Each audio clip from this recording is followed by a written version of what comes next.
Phoenix? Yeah, I mean, the guys are playing great. You know, DeMar, we got a lot of fast break. You know, that helps. But no, having LA, DeMar, and Rudy in there, it makes it a lot easier to get assists. So. Looking ahead to Sunday, you've got Orlando coming in, Jonathan Simmons. What did he mean, watching what he did, the way he came in and carved out a career for himself? Was he an inspiration to you? Oh, absolutely, man. John, his story's better than mine. John was a worker. I think that's the best way I could describe him. You know, every day he came into work. You know, and he made it.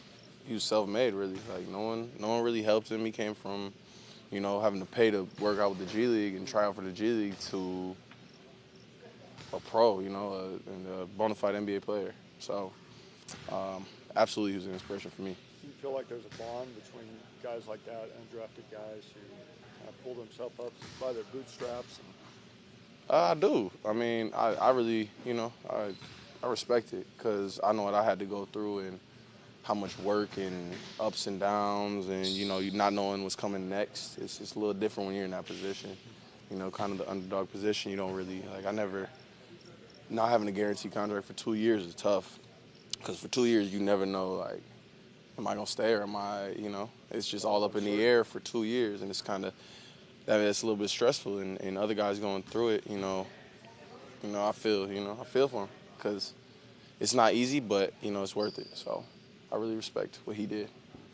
You guys have logged a lot of minutes in the first few games of the season. How important was it to not have to log so many minutes the other night in Phoenix and get some of the other guys involved? Oh, man, it's always great, you know, when everybody plays and everybody plays minutes, you know what I mean? Like, we got a lot of the young guys in there and they got to work on some stuff. So that's always good and a little bit of rest for other guys. You know, DeMar and LA are playing crazy minutes.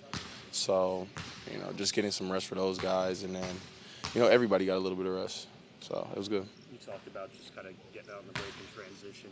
How much do you still find that defense can really fuel your offense and getting out and running these Oh, games? man, when we defend, it makes the game 10 times easier, you know, when we have a good defensive night because it's hard when you got to, like, when they score, you score, they score, you score, you're just going back and forth. It's taxing, you know what I mean?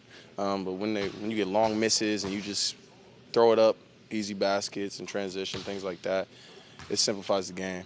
You know, it makes it a lot simpler. So. We hear a lot about Anthony Davis, but Holiday's having a hell of a season too.